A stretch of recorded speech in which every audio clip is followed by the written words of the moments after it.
All right, we are live. Following California's lead, several states are now supporting a plan that would ban the sale of gasoline-powered cars by the year 2035. Similar plans have been proposed in the UK and elsewhere. And while the plan aims to replace these vehicles with an electric option, I'm starting to wonder if this is part of a larger plan to end the era of personal automobiles entirely. Also, in response to Nancy Pelosi's trip to Taiwan, China has announced that they are suspending cooperation with the world in the fight against climate change. We're going to talk about this and more on episode 361 of the In the Tank podcast.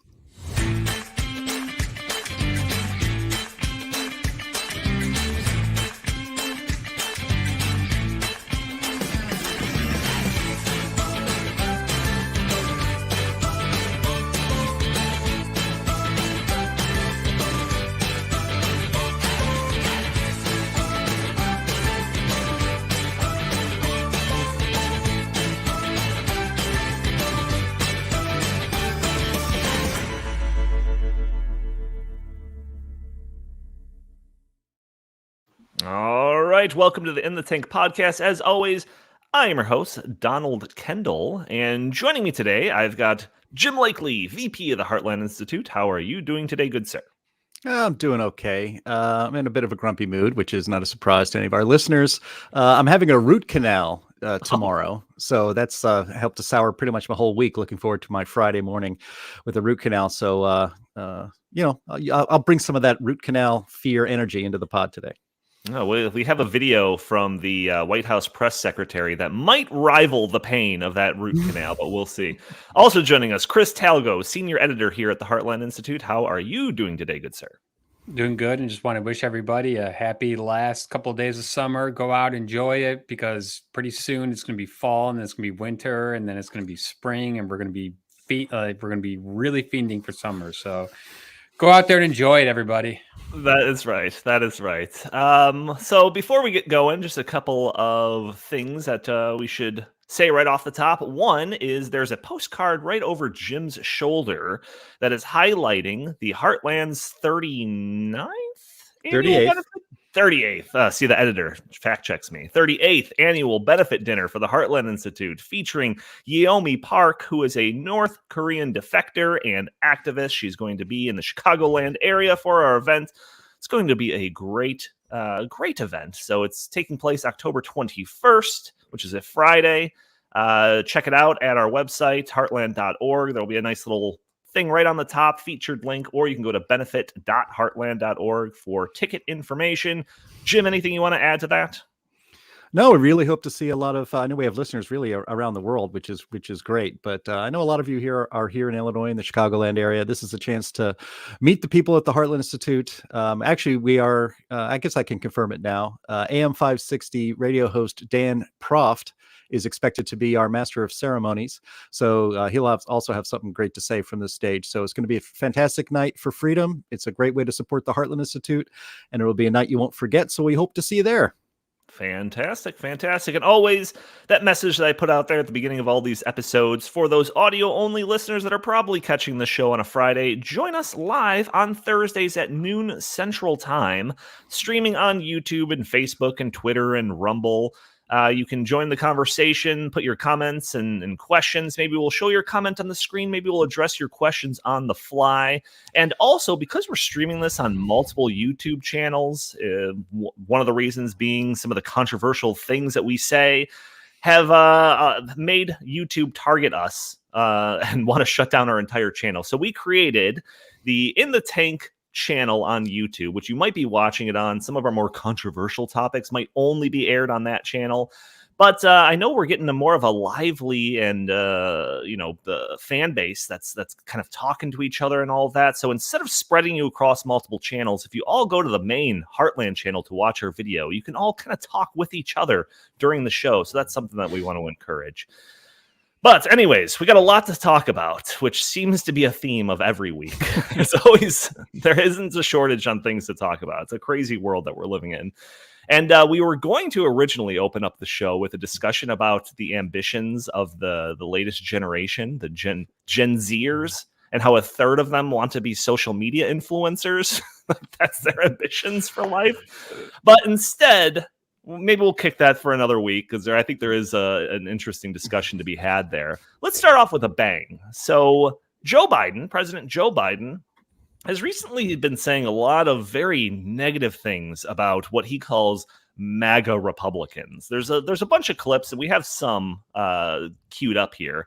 But one of them, I think it was said during like a private event. I'm just going to read the quote here. He says, "It's not just Trump. It's the entire philosophy that underpins the, I'm just going to say something.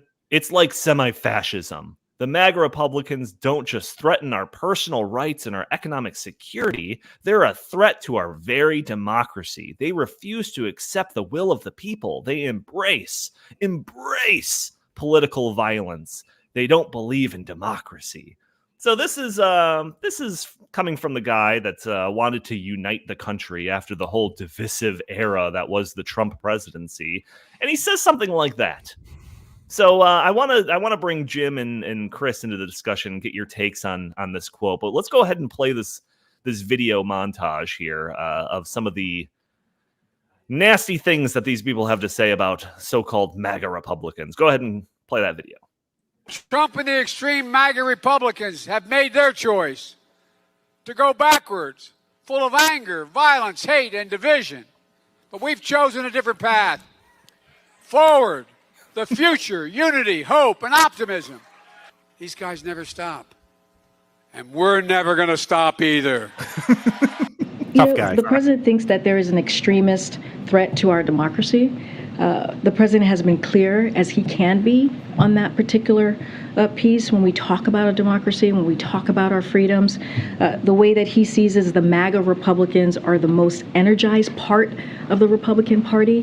This is an extreme threat to our democracy, to our freedom, to our rights. They just don't respect the rule of law. You've heard that from the president, they are pursuing an agenda that takes away people's rights. So, which is what the president said last week on Thursday. You all heard him. This is what the president said yesterday, and that's what he's going to continue to say. And here's the thing. The president's not going to shy away to call out what he clearly sees is happening in this country. And, again, MAGA Republicans are this extreme part of their party, and that is just facts. And that's what he's going to continue to lay out.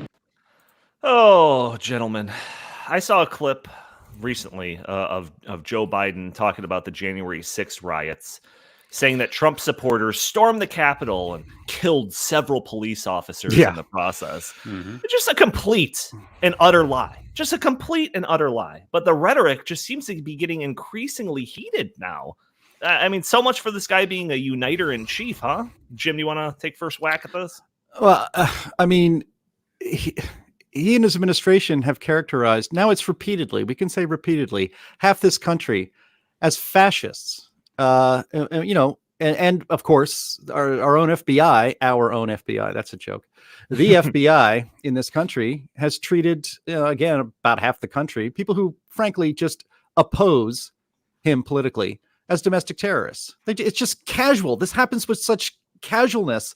It's actually, that's what makes it kind of really frightening and angering, is that this kind of rhetoric, this kind of characterization from the great uniter. I mean, I almost grabbed a clip of him from his inauguration address, in which he talked about unity and in fact in that clip that I did grab from his rally in Maryland, I think it was this week. He talked about unity and united, we can do anything we want.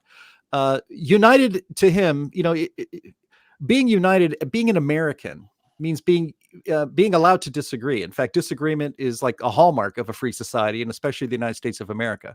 But to Joe Biden and to the left, and apparently to the entire Democratic Party, unless you go along with every bit of their agenda, you are an enemy of the state. You're only united if you all think the same and all support all of his policies. I'm just trying to imagine if Trump had called the Democratic leadership in this country a threat to our democracy and semi-fascist. I think he might even actually, if he said that, he would probably be immediately arrested. There would be an actual coup. I'd imagine he'd probably be arrested by somebody in the Pentagon and maybe even put on trial, maybe not even put on trial, perhaps just summarily executed for calling the Democratic leadership of this country a threat to our democracy and semi-fascist. And this is happening from the White House press, the White House press spokesperson, from the White House press room, I should say, and from the mouth of our own president. And our media just like shrugs. Oh, okay. I'm trying to imagine if this again was turned around and this was Trump president saying these sorts of things. Our media thinks Trump calling the media fake news and his supporters chanting CNN sucks within earshot of poor Jim Acosta is a threat to democracy. First off, it's certainly a threat to the physical safety of Jim Acosta and all other reporters. Just saying CNN sucks and shouting that at a rally.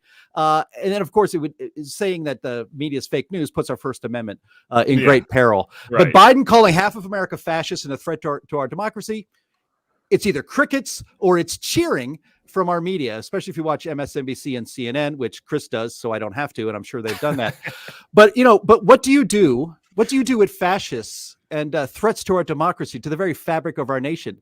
Do you just let them go on with their activities? No, this is a real danger. And in fact, this rhetoric is a real danger. It's hard to have calm, rational conversations about policy. It's hard to go back to a quote unquote normal America where we're allowed to disagree when the president of the United States is characterizing half of this country as fascists. Fascists are what we went to war in Europe to annihilate 70 years ago. So what do you do with these people? I really think that, I don't want to overstate it, but this kind of stuff is very dangerous. I mean, we had, there actually are fascists in this country, and they call themselves Antifa. They call themselves anti-fascists so they can go around being fascist thugs on the streets. But if you are a fascist, what do? You assault people on the street. You burn down cities and businesses. I'm old enough to remember when Antifa thugs were assaulting people coming out of a Trump rally in Chicago during the 2020 campaign. I remember that because it wasn't that long ago, and I saw it on television, and nobody cared. Nobody was arrested. Old people walking to their cars at the University of Chicago, where Trump had a rally, were assaulted. And no big deal. People, I mean, there's clips all over the place, and the media treated it as if it was just a normal political thing because, of course, Trump is terrible. Trump was the so-called fascist. So all actions to oppose him are just fine.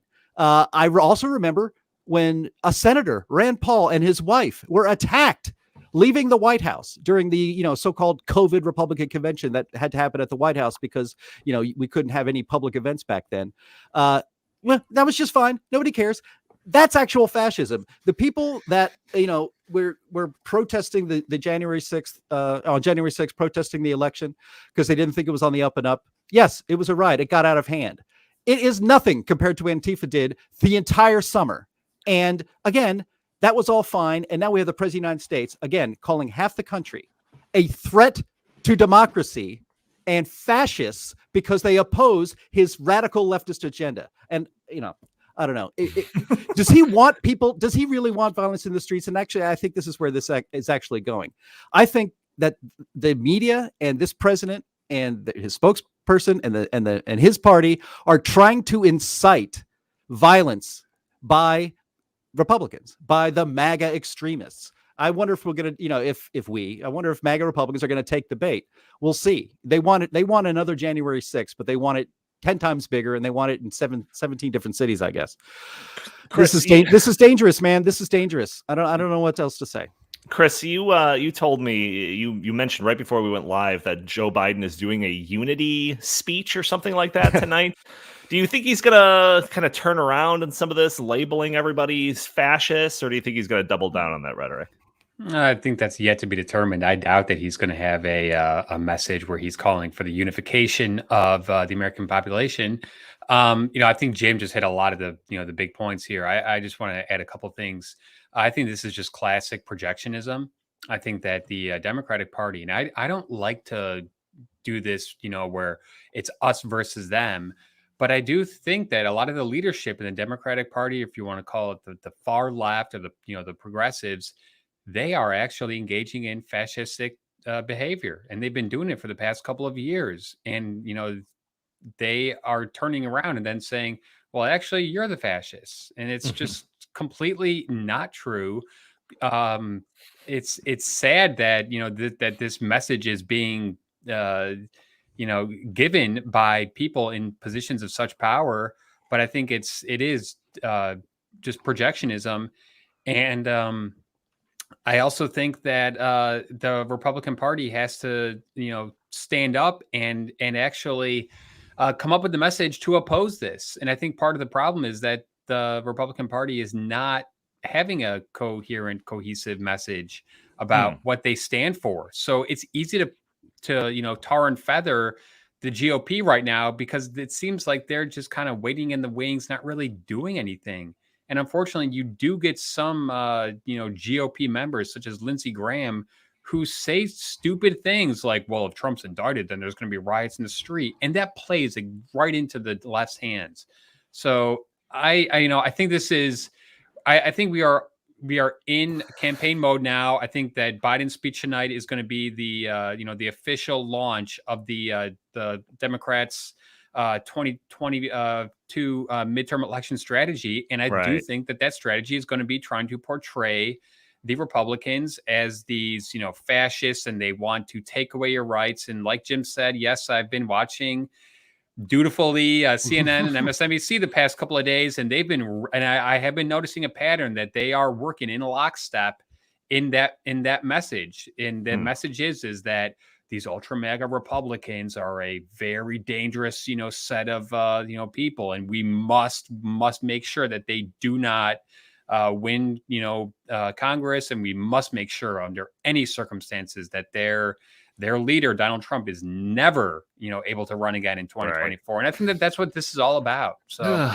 it's just getting worse and worse. All of this is just getting worse and worse. And like the media and everything is just getting like more and more partisan. Like it's I don't know. We're on a bad trend line here, folks. We're on a very bad trend line. Well, and Donnie, just, like, I guess my last thought on this is that it is, pitting Americans against Americans. Sure. And I am personally trying not to devolve into that. And I have a lot of friends on the left, and, I just met up with a couple of my old friends, and they're, big time leftists, but I just didn't engage in this kind of stuff. I've said it a million times on this podcast. I'll say it again. The average Republican thinks the average Democrat is ignorant, not stupid, just unaware of some of the facts that bring a full context into the picture of some of these complex policy issues, right? The other side, the average liberal, thinks the average Republican is evil.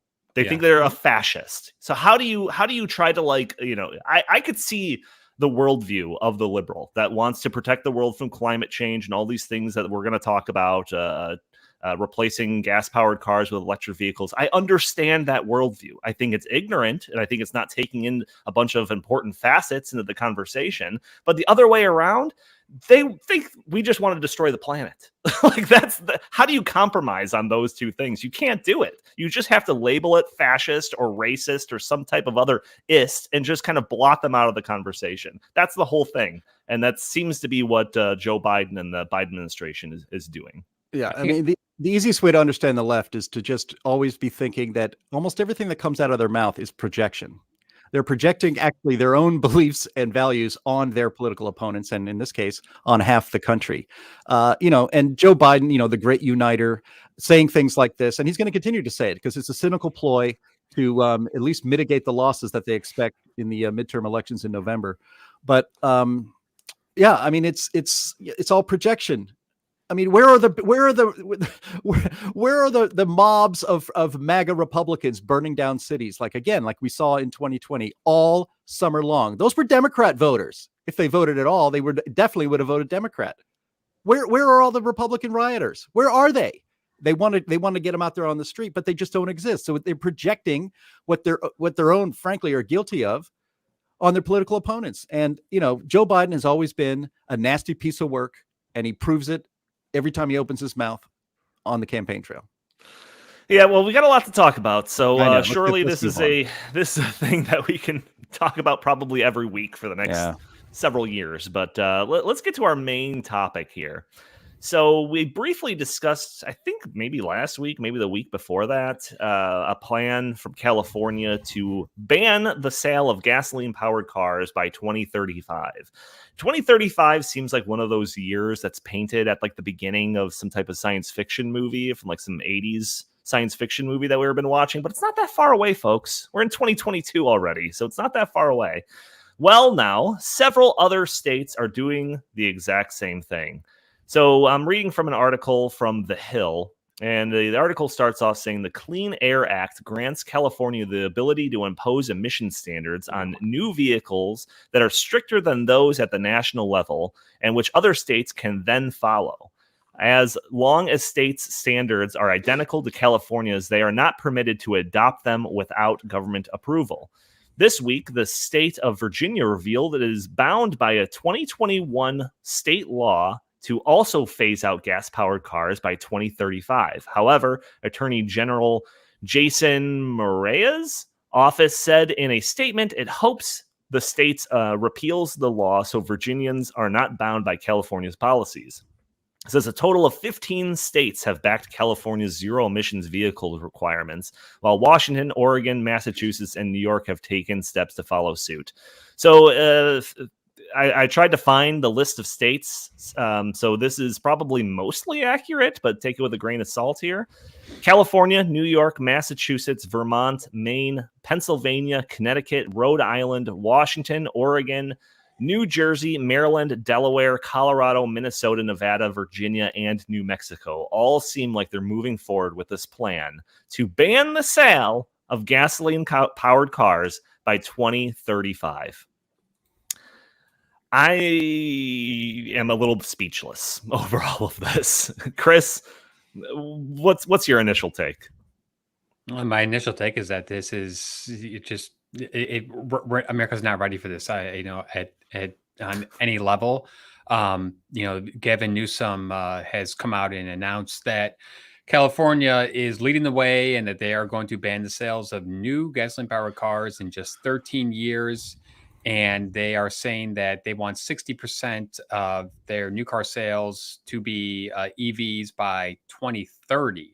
So this is going to happen, over the course of the next 13 years in basically 5-year increments, starting in, I think 2028 or so.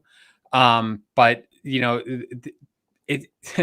we're just not ready for this, and Americans do not want EVs, and Americans cannot afford EVs, and EVs are not, ready to be, replacing gasoline powered cars yet. So I think this is going to be a debacle, and I think that this is going to blow up in their face, because right after he announced this decision, the system operator for the California electricity grid said, "Oh, actually, don't plug in your electric vehicles between the hours of 4 and 9 o'clock, because our electric grid is so stressed out right now that we can't even charge electric vehicles." So I just think we're going to get to that. Yeah, but this is just an ill thought out plan from the beginning. I think this is just, their typical, desire to control the American people. And then, they've got, other motives at hand.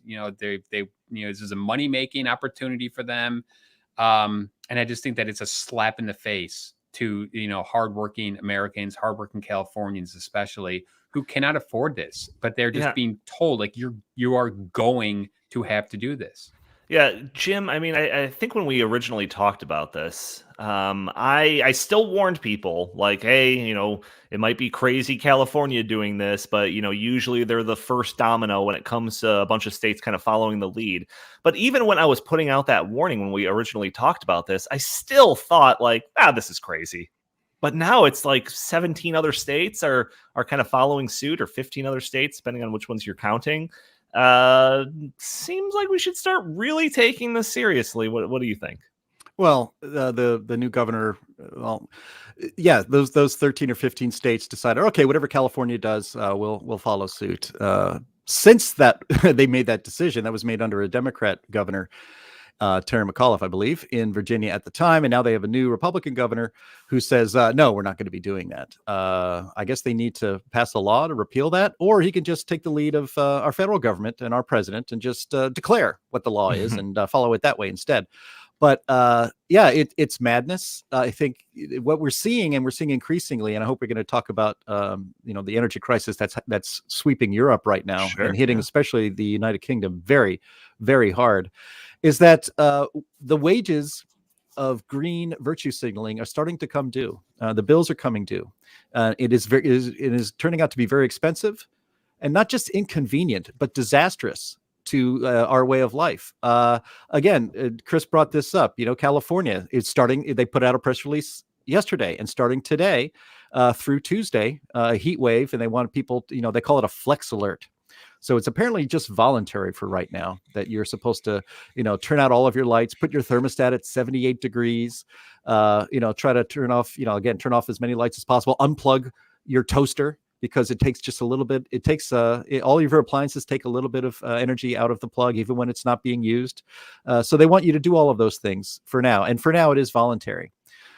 But on top of this, the idea, and how many, I didn't look it up, but I can't imagine how many electric vehicles exist in the state of California. Like what percentage? I can't imagine it's more than maybe 5%. That's probably very much on the outside. That 5% of vehicles on the road in California are electric cars and not the normal car, internal combustion engine.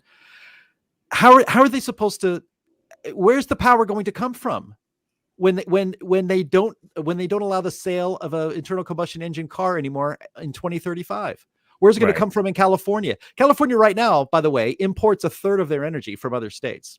They could be completely energy independent as a state, but they're not, because they keep taking their own reliable natural gas and coal plants and nuclear plants offline and replacing it with wind and solar. But there isn't enough energy, so they have to import it from another state. So the idea that California's going green is complete fraud to begin with. But you can't.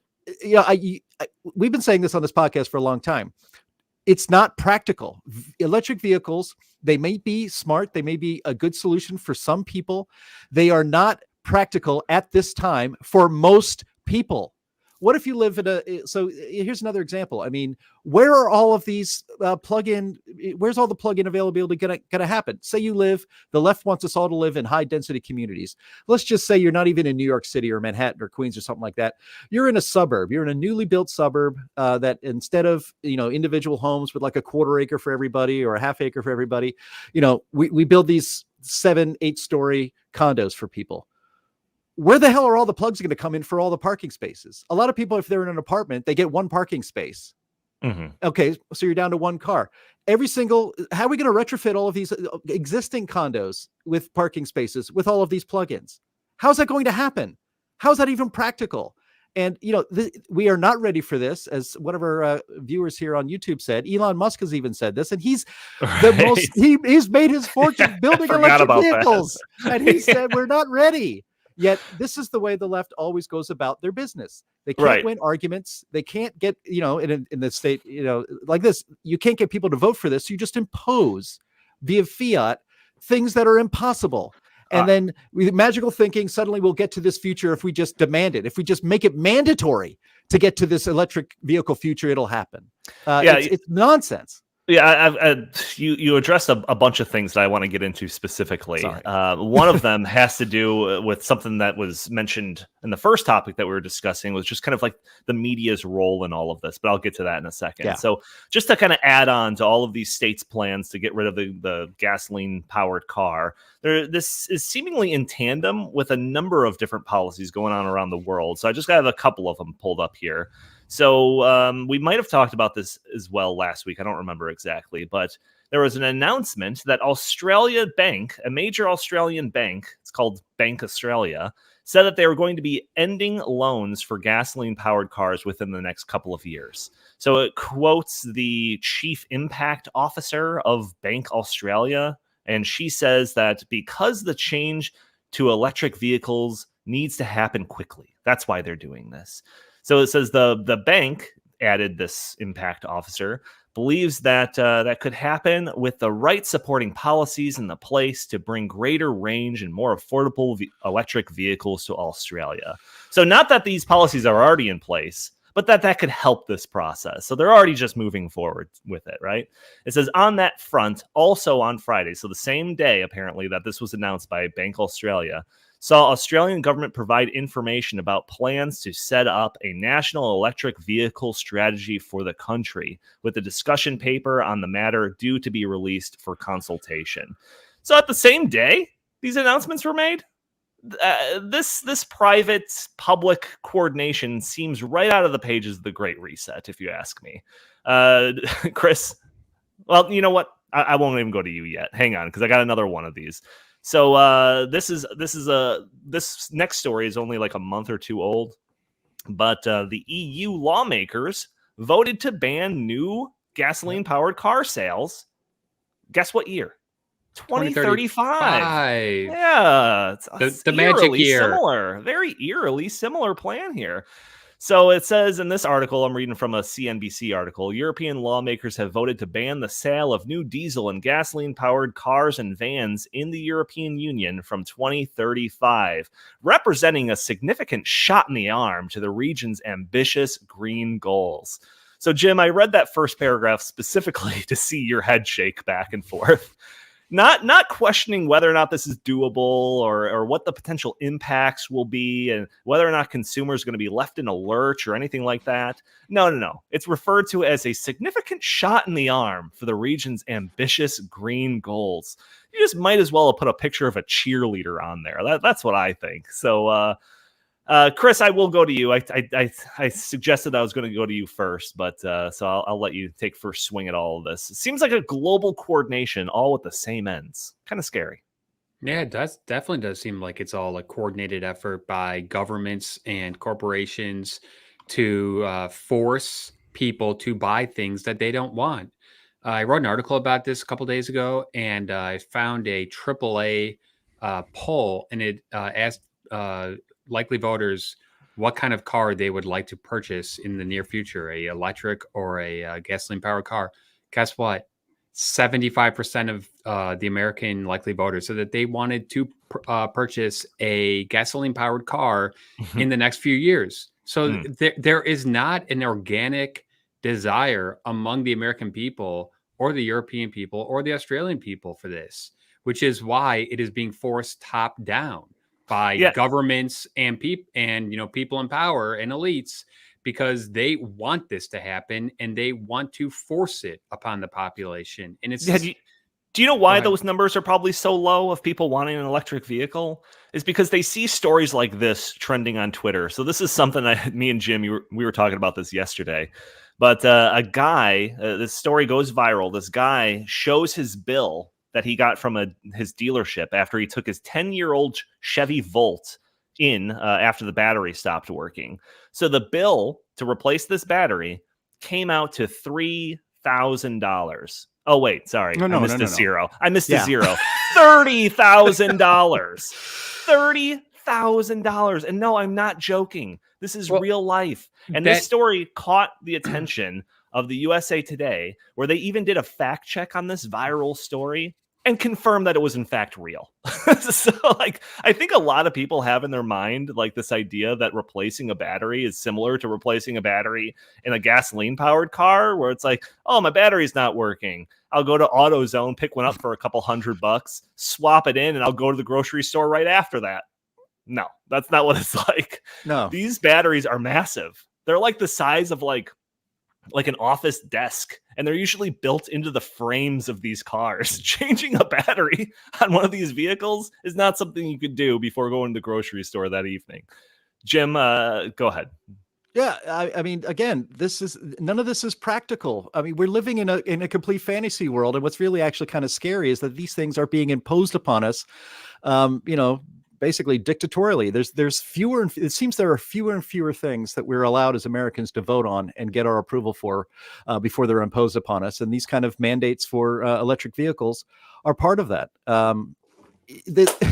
the electric car. I mean, I was talking to Sterling Burnett, who's our director of the Robinson Center on Environment and Climate here at the Heartland Institute. We do a show on Fridays, the same time on Fridays. That's called Climate Change Roundtable. You should tune into that as well on this very channel. But he was talking about how I think the so-called Inflation Reduction Act, which is actually a Green New Deal bill instead. I think it was $7,500 you get cash to help pay for a electric vehicle. That's new. And again, the Ford Motor Company announced, I think 3 days later, that they were raising the price of their electric vehicles by $7,500. So it didn't matter if you got that or not. But I think you get a voucher for $5,000 if you buy a used electric vehicle. Who would want to buy a used electric vehicle? I mean, the battery starts to lose its power. I mean, immediately, every time you charge up a battery, any kind of battery. This is not, this is just the way the world works. Again, Sure. The environmental left seems to think they can change the way the world works, but they can't. So a battery starts to lose power all the time. Every time you charge it and charge it fully up, it's a little less efficient and a little less efficient and a little less efficient. And so here, like you said, we have a story of just a 10-year-old Chevy Volt in which the entire battery has to be replaced, and it costs probably at least as much, if not more, than the brand new car would have, that brand new Chevy Volt cost at the time. Right. Who wants to buy a used electric vehicle? If you got it right off the factory floor, so let's say at peak efficiency, that battery might give you 250 to 300 miles per charge. A 7-8-year-old electric vehicle, how many miles do you think it's going to get on a full charge? Probably 100. It's completely useless. And again, to create these batteries, you have to get all these rare earth minerals out of the ground. It disrupts the environment much more than drilling for oil does. The environmental left never has to answer for these facts. And this unworkable future, or this future that they have for us, that they think is going to be so wonderful and cleaner and better, it's completely unworkable, and it actually is much, much worse for the environment, Right. than a normal gasoline car. Look, we have kept advancing our technology to make these cars burn gasoline cleaner and better than ever before. We keep the environmental left seems to try to convince us that we're all still driving around in 1973 Ford Pintos with leaded gasoline. That's not the world we live in anymore. Right. We live in a much cleaner world, and this new green future is going to be dirtier, worse for the environment, worse for every human on Earth. Yeah, I have to address the comment left here in the comments. It's from Narrow Lanning saying, yes, great reset. Heartland woke me up to ESG, not Glenn Beck. So that's in a reference to Glenn Beck's book, The Great Reset, which, Justin Haskins was a co-author on. I was a primary contributor on. But I will say that Heartland, Justin and I, woke Glenn Beck up to ESG. So yes, Narrow Landing, going right to the source. That is a good thing right there. I just wanted to promote that.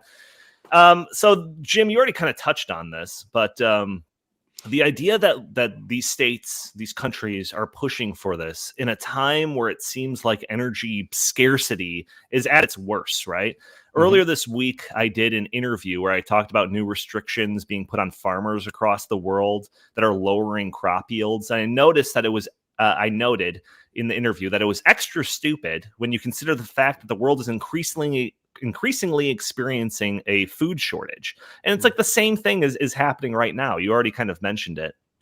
And I had seen on social media several versions of this graphic showing two different stories. News stories showed side to side. The first one being about the ban on gasoline-powered cars from California. And the second one being California issuing a flex alert, encouraging people not to charge their electric cars. And the silliest part about this was those stories were published like 4 days apart. Like this wasn't like taking something from years ago and juxtaposing about something that happened yesterday. 4 days apart. So I'm reading from this LA Times article, and Andy, there's a pretty interesting graphic here. So if you have the article handy, show it up on screen. But it says the worst heat wave of the year is presenting a critical test for California's overtaxed power grid, with officials warning rolling blackouts are possible without major conservation efforts during a week of scorching temperatures. Extreme heat is expected to grip the vast majority of California for at least 6 days, perhaps even longer. Authorities are worried about power capacity in part because high temperatures are forecast not just for across the inland regions that typically broil this time of year, but also along many parts of the coast. This could mean many more people reaching for the air conditioning during peak hours. So they talk about this flex alert, and if you scroll down, there's a little graphic. It says Flex Alert announcement, and it was put on Twitter. It says, a Flex Alert is in effect for today, August 31st, from 4 p.m. to 9 p.m. Help us reduce stress on the power grid by flexing your power with some of these tips. Set your thermostat for 78 degrees if health permits. Avoid using major appliances. Yeah, because you don't ever use the stove between 4 and 9 p.m. Turn off all unnecessary lights. Use fans for cooling. Unplug unused items. And left out of this graphic, but included in numerous other articles talking about this Flex Alert, is the idea to avoid or delay charging your electric vehicle. So again, put all of this into the context of this story where they want to move what Jim estimated to be like 7% of cars in California being electric, trying to make that 100% and thinking these flex alerts aren't going to impact that. It's just mind-boggling. And let's just stop and dwell for a second on just the fact that we are now living in a country where there's energy rationing. This is just insane. This is a story. This Flex Alert story is a story from one of the wealthiest states in the wealthiest country in the world, and we're rationing energy. This just seems absolutely bizarre. Chris, you've been silent long enough. Feel free to jump on any of the topics we tackled here. Wow, there's a bunch of stuff to tackle here. I think it's just, like you said, it's mind-boggling that we are actually having to ration energy.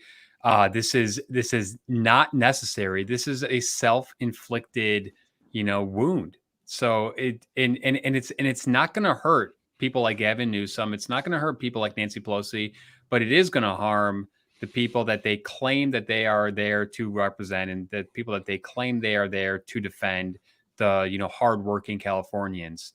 In the California rule to outlaw the sales of new gasoline-powered cars, they say that they are going to make a huge push to help lower-income Californians afford these cars. The average cost of a new EV is something like $60,000.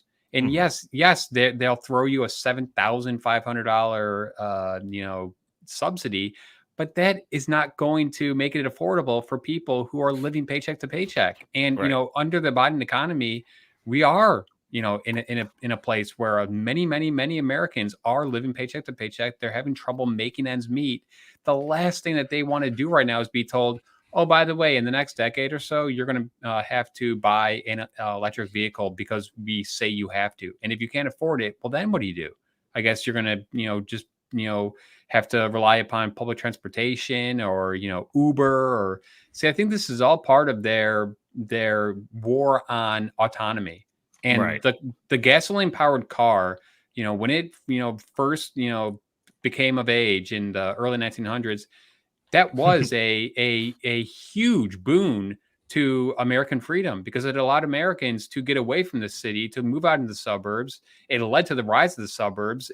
California at one point in time was the epicenter of car culture here in the United States. And now they're just turning around and they're doing the exact opposite. So this is going to have very, very dire consequences for the very people that they claim that they are there to represent.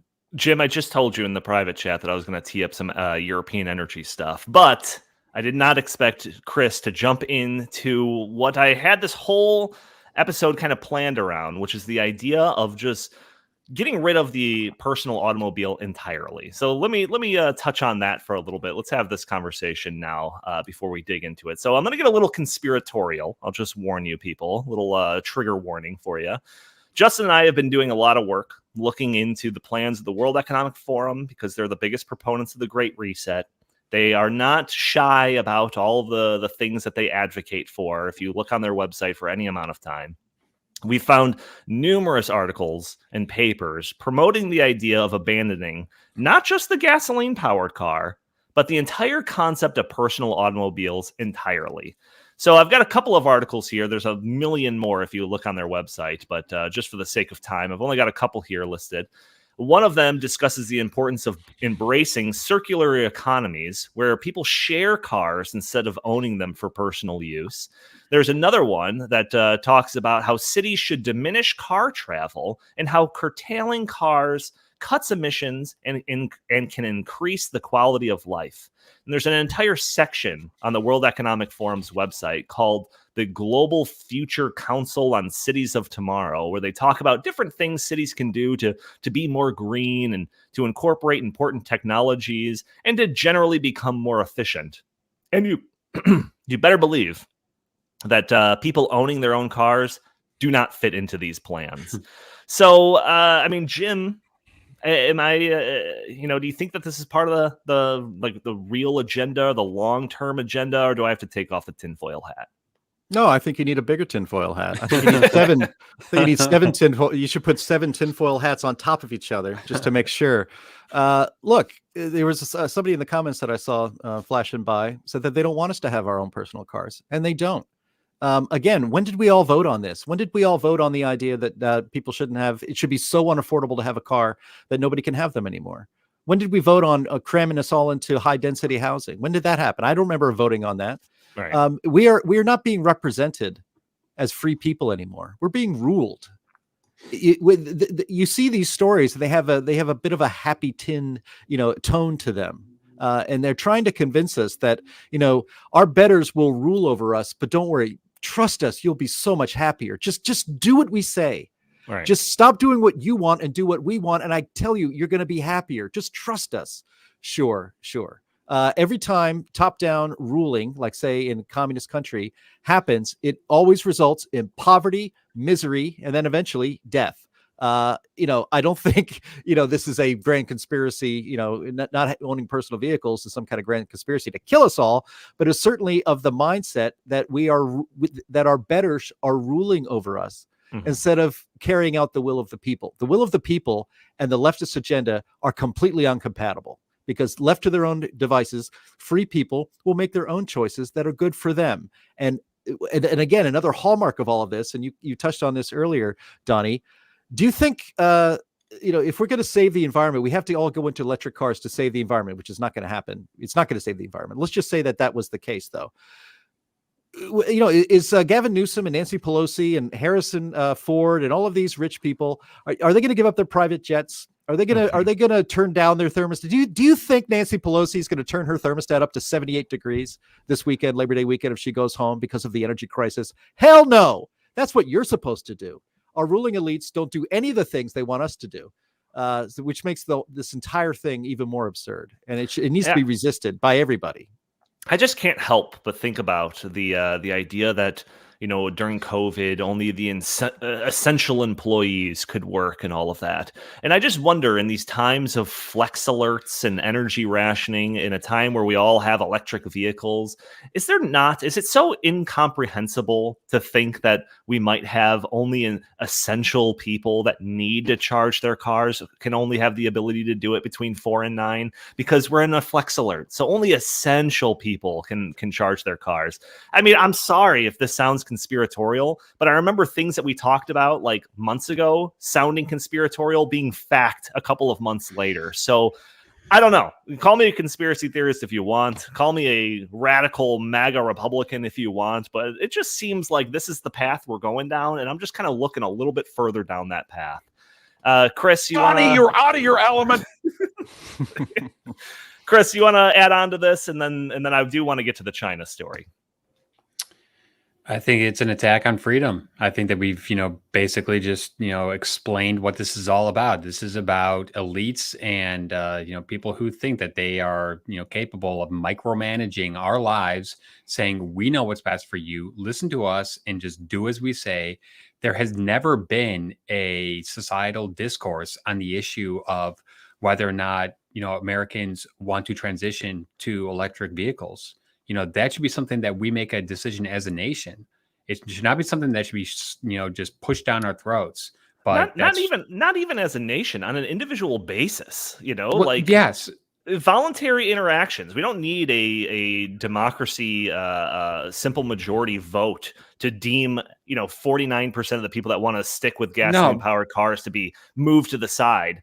This is an individual thing, right? No, but I'm not saying that. What I'm saying is that it seems to me that in the past few months or so that this has just gained a lot of momentum, and I've seen Pete Buttigieg, and I've seen a lot of people just come in and say, no, this is happening whether you like it or not. So you better just get on board.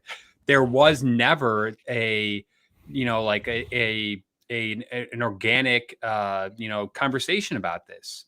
It just has been coming from the top, and the American people have not been allowed to have their say on it.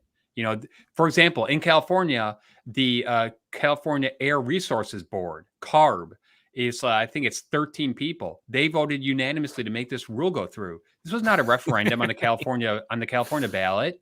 Oh, it must have been quite a debate. Unanimously passed. Yeah, unanimous. Yeah, right. Yeah, quite the debate there. But California is a one-party state, so that makes sense.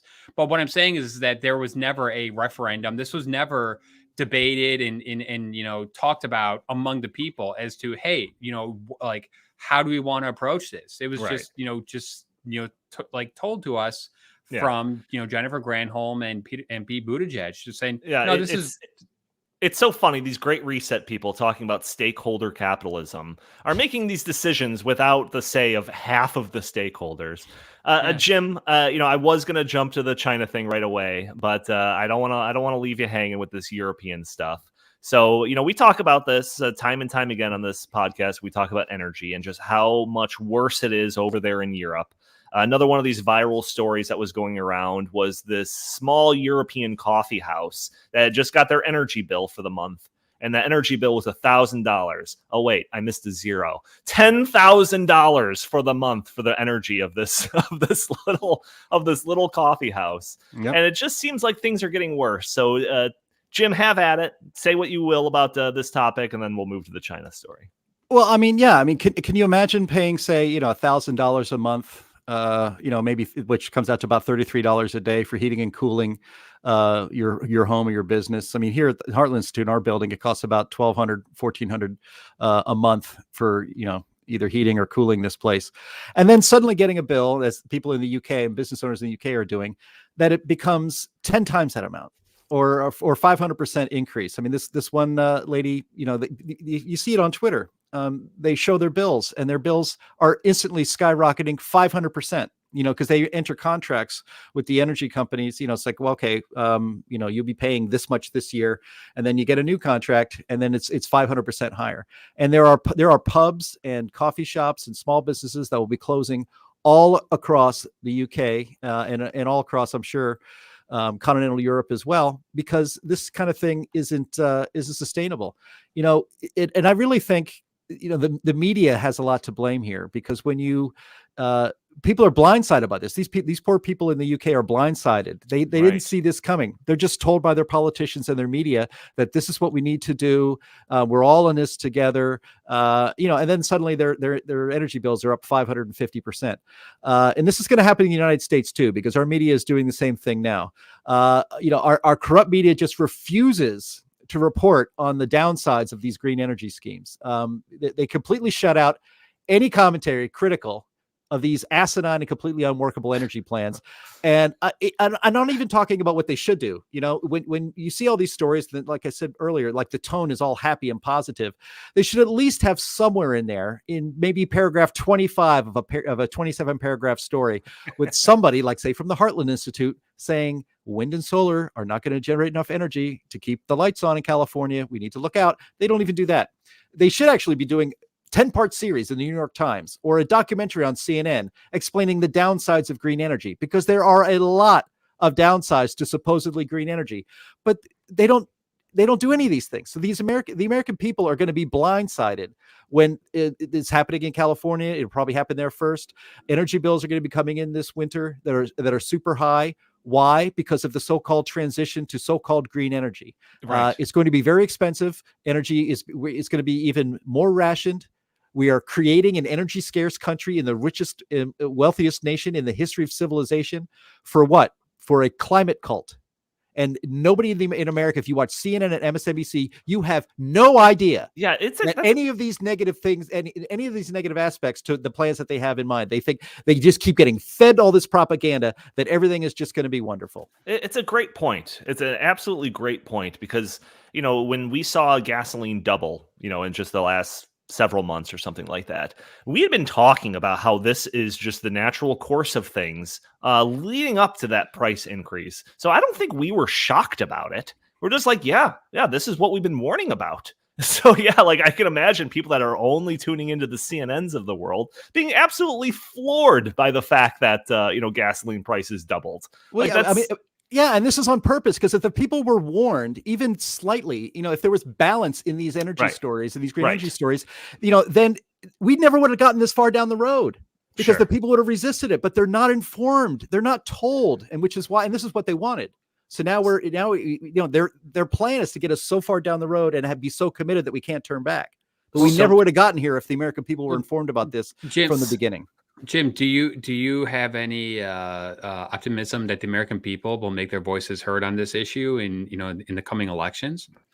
Jim, say yes or no, because we don't have time for you to give any longer. No, I'm genuinely curious, because I do wonder that if this is going to resonate with the American people and they're just going to say, I don't care what CNN and MSNBC is telling me about how great these EVs are. I can't afford it. I don't want it, and I'm not going to vote for the people who are forcing it down our throats. I mean, Jim, do you think that that's possible? No, I'm not optimistic. Okay. All right. We got 4 minutes left, which is plenty of time to cover this last story because it's just so ridiculous. But remember that trip that Nancy Pelosi took to Taiwan despite China's warning her not to go? Remember that? Well, I guess we know some of the repercussions of that trip now. So China announced that it was suspending cooperation with the United States in the fight against climate change. So, this isn't a shocker. This isn't a shocker at all. We've been talking about how any cooperation that China has had on the fight against climate change has been nothing but just words, no actions, really. They were shutting down all of our reliable energy while they're building more coal power plants by the day over there. So it's kind of a joke. And but I wanted to address this because I think it kind of shows just how serious China took climate change in the first place. And the answer is not very serious. If Nancy Pelosi going to Taiwan means, yeah, screw it, we all want to die from climate change now, I don't think you're actually taking it that seriously. But it also kind of just, I don't know, it just kind of shows how insignificant any of the things that we had just talked about for the last 55 minutes of this. We can destroy our car sector, in the effort of trying to fight climate change. We can break our backs trying to go carbon neutral. We can go back to the Stone Age if we really wanted to protect ourselves about global warming, and it's going to do nothing because China is by far the biggest emitter of CO2 in the world. In fact, I'm reading from an article from our very own Sterling Burnett that was posted in Town Hall, which is in the show notes if you want to read it. But it says, China emits more greenhouse gases than every other industrialized country on the planet combined. So the fact that they're saying, yeah, screw it, we're not doing anything about climate change, should be a big deal. But when you Google this, Sterling's article is one of the only ones that come up. So Chris, any thoughts on this announcement by China? It doesn't surprise me much, but I think that this goes back to, we're just past the 1 year anniversary of Biden's, terrible withdrawal from Afghanistan. And I think that was a tipping point, because I think it showed countries like Russia and Ukraine that the United States is not the superpower that it was, before Joe Biden entered the presidency. And it is emboldening these countries to do things like this. And I think Iran's another example. And I think that the only way to reverse this is to get tough on China. I was very, very proud of the Trump administration for their get tough on China policy. They, renegotiated a bunch of, terrible trade deals. And as soon as President Biden came into office, China started reneging on those deals. And now, China's saying, fine, if you want to, play hardball by having the Speaker of the House go to Taiwan, we'll play hardball too. And I think that this is going to be the just the beginning. I think we're going to see a lot more of, China saber rattling in the months to come. Jim, I'll give you final word on this and any of the topics that we've covered this episode. Yeah, the so-called Paris Climate Accord that supposedly saved the planet from destruction exempted China from this anyway. So I don't even actually understand why this is even news. China has never cooperated with the green agenda and never will cooperate with the quote-unquote green agenda. And it doesn't matter because even the United Nations, IPCC, if we did everything they said to save the planet, the difference in temperature 100 years from now would be so small you couldn't measure it. And so that's why you have to wonder, is all this really to save the planet, or is it to control people?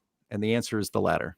And Donnie, I think it's also part of a larger conversation with China. Here we are 2.5 years after the pandemic. Has anyone ever going to figure out how the pandemic really began in China? I think that China is much more of an enemy than a competitor. And I think that it's going to be in our best interest to view them that way. And I think this is them just thumbing their nose at America once again. Chris stealing the last word. Anyways, that's going to do it for this episode of the In the Tank podcast. I want to thank everyone for joining us this fine Thursday at noon Central Time, where you can catch us live streaming on Facebook and YouTube and Rumble and Twitter. Join in the conversation, throw your comments and questions in the live chat. Maybe we'll show your comments on the screen. Maybe we'll address your questions on the fly. Also, make sure to support the channel just by doing a couple of things. Won't cost you a cent. Hit that subscribe button, share this content, leave a comment, hit the like button even. All of these things help break through those big tech algorithms that prevent content like this from reaching more eyeballs. Also, if you'd like, you can follow us on Twitter at InTheTankPod or send us your comments, suggestions, or questions by emailing us at inthethankpodcast@gmail.com. Jim Lakely, where can the fine people find you? At J Lakely on Twitter, at Heartland Inst on Twitter, and always visit heartland.org. And Chris Talgo, what do you have to pitch today? StopInSocialism.com. We got a bunch of new content going up there every single day, and I hope everyone goes and check it out. And like I said at the opening, please go and have a great Labor Day weekend with your friends and family. That's what matters. Thank you all for tuning in, and we will talk to you next week.